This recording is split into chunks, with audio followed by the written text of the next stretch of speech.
Hi, Angie Ferrari. Thank you for joining us to answer our questions about our favorite books. Thank you so much for having me, Stacy. Just before we get started, I just wanted to say that you're the reason I wrote The Shape Escape, because when I launched the podcast, you told me that all the kiddos in your preschool, they loved listening to the episode, and you're like, okay, we like it. Where's the book? And I was like, oh man, I didn't even think to turn that into a book. So you're the reason I wrote that one. Awesome. Yeah. I have this book memorized. I have probably read it at least 100 times. This one and Lawrence the Lighthouse. And you can see how well loved and tattered this book is.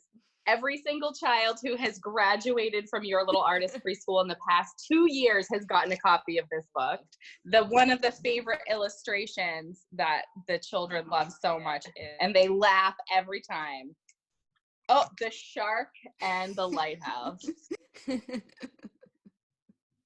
And when I first saw this page, I was like, what is she thinking? This doesn't make any sense in my head.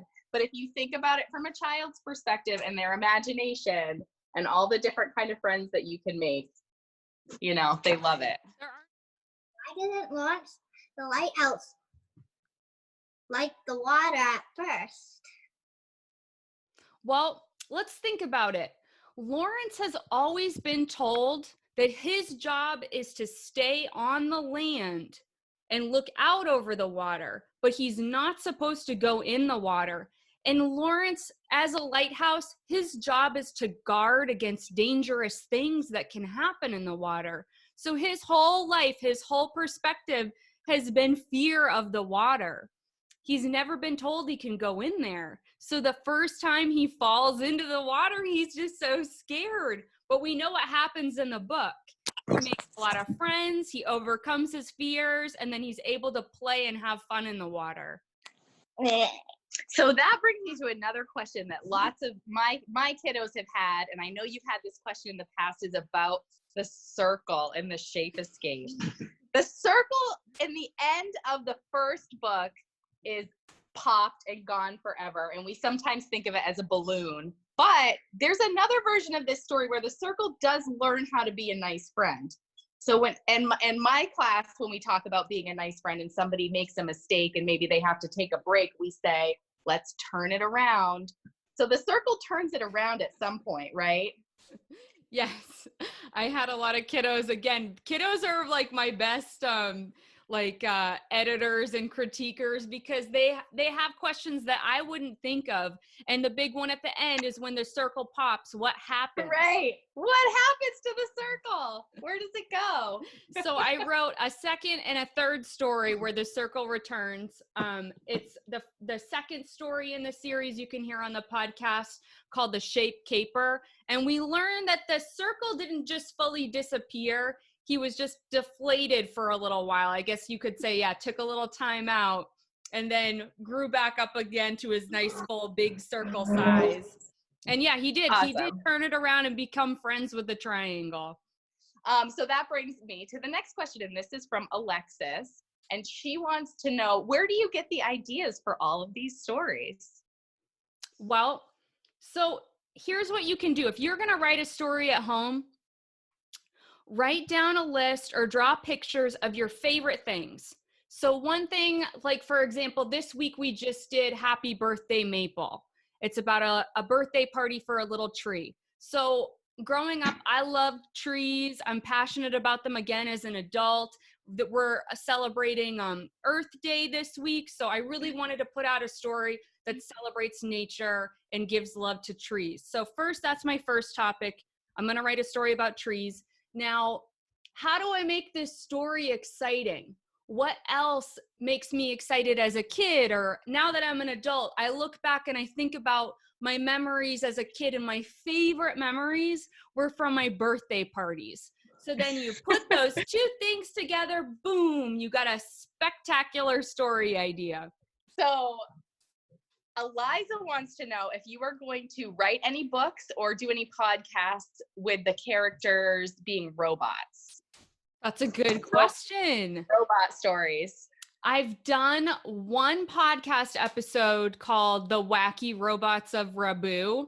And it was Yes. really fun because you could do robot voices. And I had another children's podcaster, Mr. Eric O'Keefe from What If World. He was a guest on the show and he did robot voices.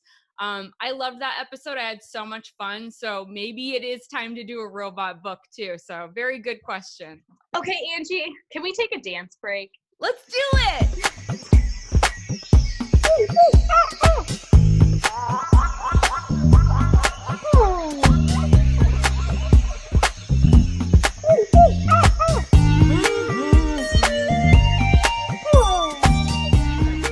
So say kids like when food comes to life.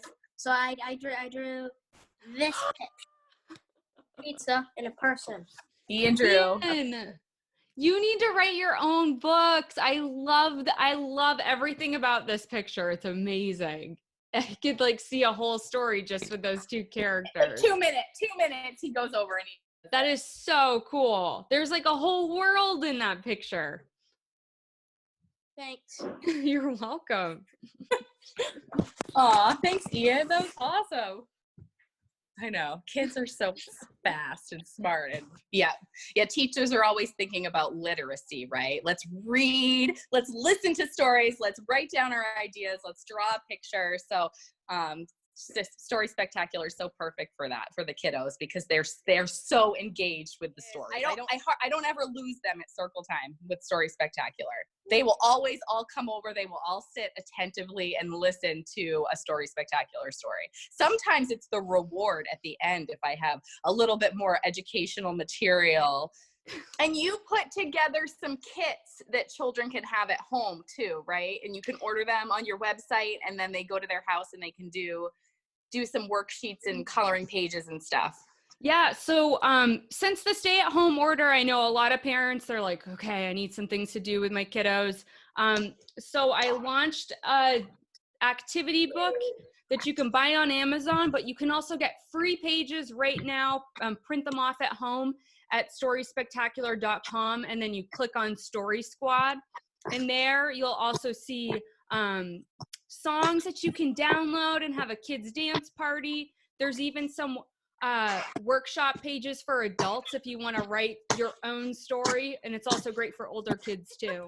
It was so nice to talk to you guys. Thank you for all your really thoughtful questions and your inspiration. I loved getting to chat with you today. Okay, thank you, Angie. Goodbye. Bye. Have a great day. Bye, Digger. Bye. Bye, Tildy the tortoise. Bye, Tildy. Oh, and you've got the birdie too. Bye, birdie. All right, talk to you soon. Bye. Bye.